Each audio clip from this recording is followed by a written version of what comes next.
kind of either a day-to-day or week-to-week update of how we're going, like the experience of us being interns or first time doing architecture internship. What's the experience like? Because during school, we need to hear from real niggas, not these older people telling us, oh, it's gonna be like this.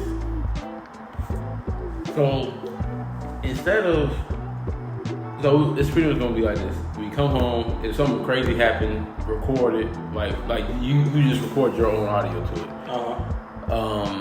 As far as like, I don't know if you're gonna have like a whole like camera set up. I haven't thought that far ahead. We gonna have avatars, bro. We could have avatars, and they got the AI shit. So we could do it with the AI voiceover. What would your avatar be? It would be similar to my Xbox avatar. Oh, really? You probably never seen that man. What is it? What does it look like? He just look cool. Like Describe it. Bro has, I think, gray hair. Basketball as a prop. Okay, generic nigga fit. Okay. He got Tim's on, a black t-shirt with a fucking plaid jacket, red and black plaid jacket, and then I think he got a little chain. He might have some glasses. Man, we need to bring creativity back into the black community. Cause I just described any nigga from New York. Bro, my avatar gonna be something stupid like a fucking midget or like. I don't know. What do you think? Because do you feel like, because I don't watch podcasts, I just listen to them. Because when I was thinking about architecture, I was watching several different bloggers that did it back in the day, but they stopped doing that shit now. They either graduated, licensed now, or they just continuing on life. They dropped the YouTube channel. But the main dude was Drew Paul Bell. That nigga had a whole series. I still sometimes go back and watch that shit. So he was dropping gold to me to prepare for architecture school itself and for what the profession is like in general.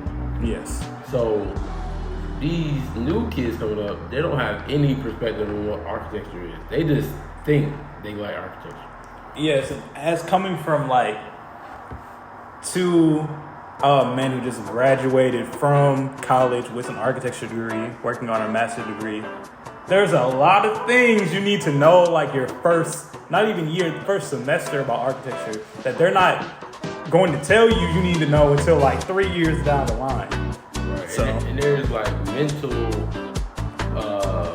standards that you need to have before you even think about doing architecture as like a career in general.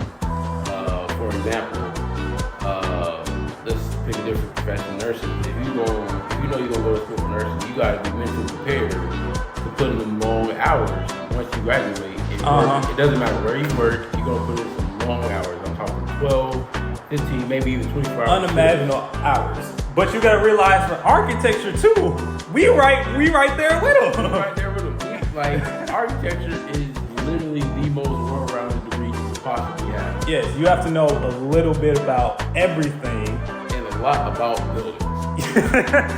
that is, and like, the cherry on top is you have to be slightly creative. You don't need to know how to draw or anything like that. They should teach you that.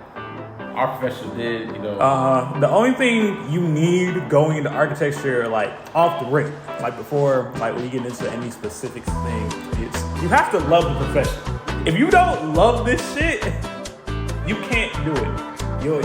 You'll fall off. I know a lot of people that tried to like this shit, and they ended up either regretting it or changing majors.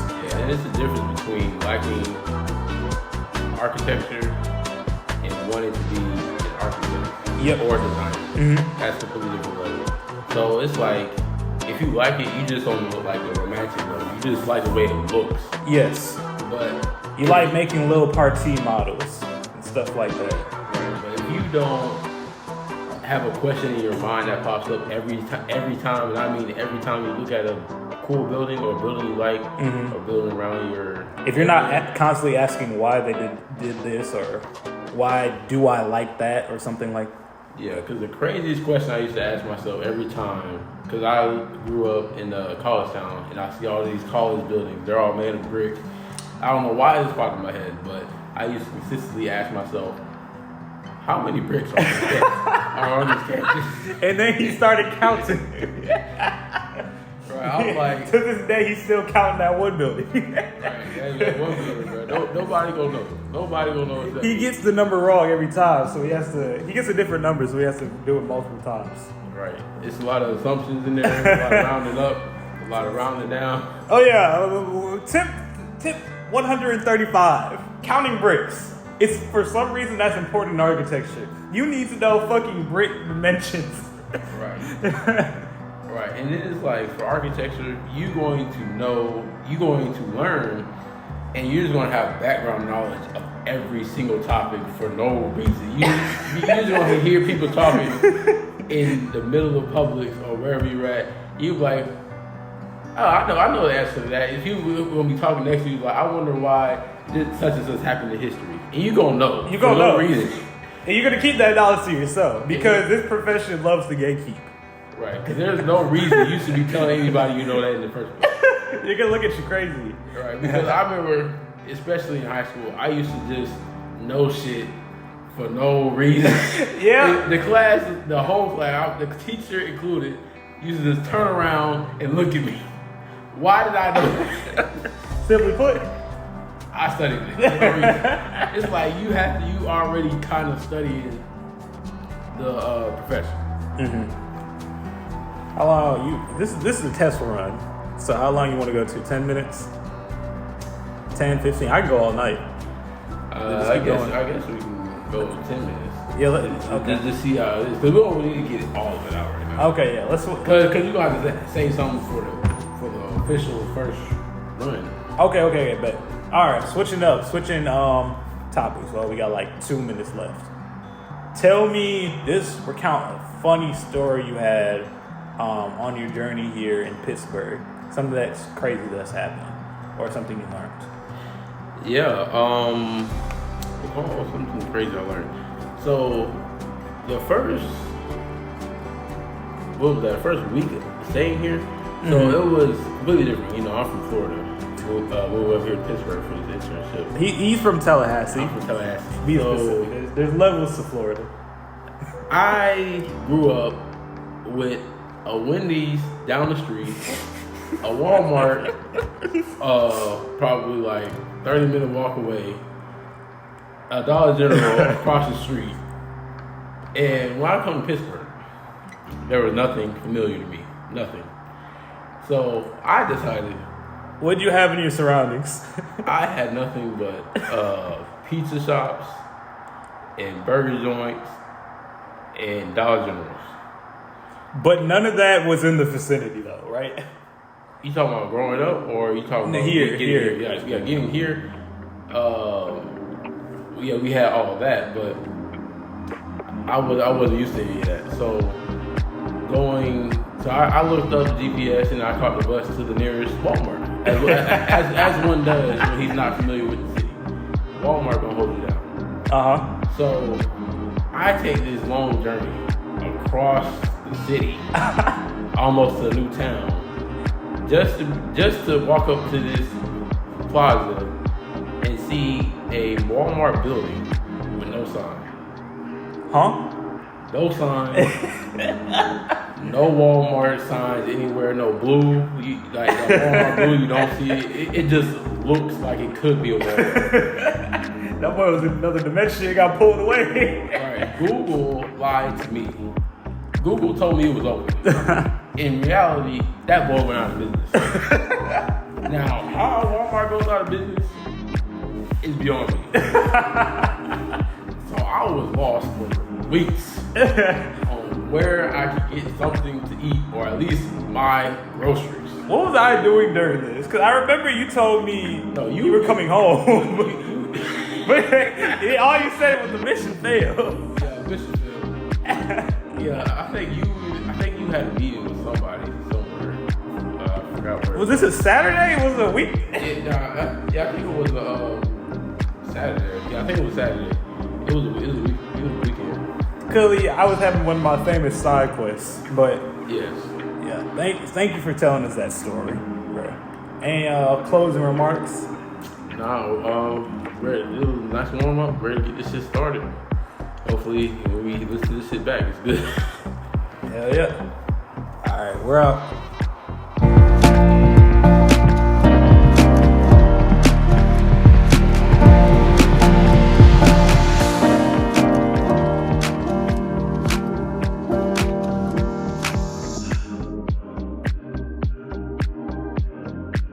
I said, what's the topic of today's your podcast?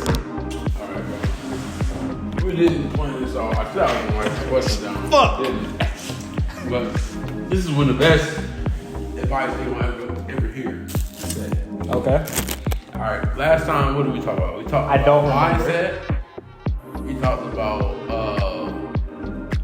perks, skills you gotta have before you attempt architecture. Alright, let's get into let's get in a little bit of the pre-workout.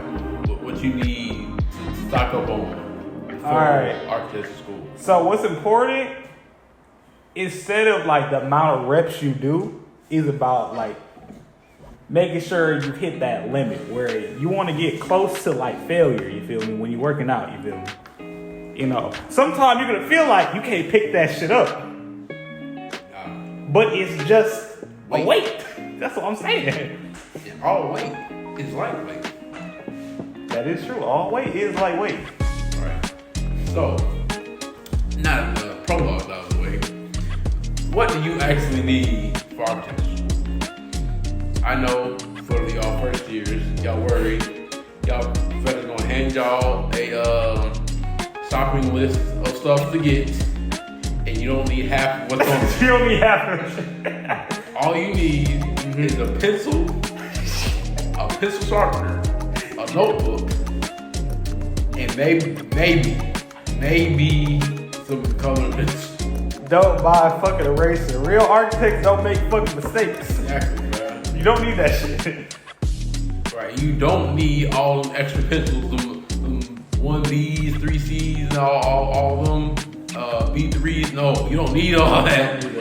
You need a pencil, and you master the pencil before you get all these extra fancy tools. You need to master that pencil, bro. If you buy all this shit, that's gonna cost you at least like $200. At least, because the fucking shipping for some of these items.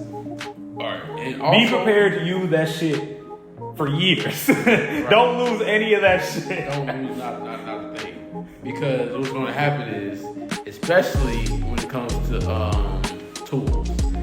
Now, those are the basics for doing work. Drawing some lines. That's what you need. Now let's get into the actual tools. You need a short and a long ruler and a protractor. I wouldn't even say you even need a protractor. No, you don't need a protractor. You need something that has a curve. Yeah. I would say just buy one of them, what's it called? With all the holes in it. I didn't even use that. I was using like my fucking bottle caps and like my glue to make circles, bro. Right, but I don't know why I cannot recall what that is called right now. Because it doesn't have a name. Y'all know what it is. It does have a name. It's this thing like, it's a piece of thin sheet of plastic. It's a cutout bracket something. And it has like holes in it, and that's how you make like a perfect circle. It has measured holes in it going from like... And only like 2 people in the class have it. Right, I had like 4, but I misplaced them. I might have stole one of them. So boom, that's what you need. And you need some type of straight edge. My favorite thing to draw with from a straight edge was just the back of a ruler. I didn't use the front of the ruler because y'all know that little sticky stuff on the back of rulers. I peeled that off immediately. I keep that shit on. I'm gonna show y'all a hack right here. Peel that off. Put some masking tape on the back of it. So now when you doing like large paper, you can just slide that boy around. Oh, that's smooth. That's smooth. I've never seen you do that though. Yes, you have. No. You was moving too fast for my eyes to see. Yeah, bro. And then you need a T-square. I'm sorry, you need that T-square. You need a T-square. Don't be the dude or girl or do not get the short one either. You need at least a 36 T-square. Don't be the one person in the class that doesn't have T-square. I was a fucking bum. I had T-square, don't get me wrong, but that thing had no measurements on it. Exactly. Let me describe that boy. It was a wooden T-square, and like on the sides where like the measurements were, it was a thin piece of plastic. You essentially had a big straight edge. I had a piece of lumber, a piece of timber, that was it. And it barely kept things straight. Right. Now, I was lucky enough. Alright, yeah. We'll touch on that topic. First Don't be like this one student who got the extra long T-square. Because that's not yours anymore. That belongs to the class. Right. If there's ever like a big sheet of chipboard that somebody needs to measure, your shit is getting swiped. Right. Alright, now let's get into the high quality personal tools. Keep these on you at all times. There are predators out there. Lock that shit up. Ready to swipe that shit as soon as you put it down.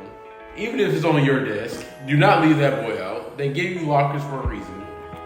People will swipe your things off of your desk. And then act like it's theirs 20 days later. You like, that kind of looks like mine. Because it is. Cause you don't want to start problems because like that's a whole ass conversation with a person you barely talk to. Right. That you spend too much time with and then don't talk to. So it's worse than a stranger, right? It is really your fault too. Right. It's all your fault. You should have put that up. Now these items are a dactyl knives, box cutters, and your fancy pens. Yeah. Ooh. Them micro pens? Micro pens will save your life. You will need them. You will need those. Because I guarantee, and I mean guarantee, 100%, no refunds necessary. You will have a professor where you drew the line with the right pen, and she will say, or he will say, that does not look like the right line weight. And you will want to smack the shit out, but you won't. So you don't get expelled. But keep them boys on you. At all times. All you gotta do when you run a professor like that, go back and look at the paper. And then go back and show them. I guarantee you they will change their mind. Tell them, oh, this looks right now. If you really like a fucking teacher's pet, give them the pen, have them draw what type of line they want to see. And then they'll change the whole mood. Well, maybe you were right. Looking ass. And keep this in mind. On a project, pick 3. Pick your favorite 3 pens. You only need 3. I don't care what no one else says. I know they came that pack of 12 or 24. You don't need that. All you need is one thin one, a middle one, and a thick one. That's it. That's it. Because they won't be able to tell the difference between 0.2 and 0.25. It doesn't exist.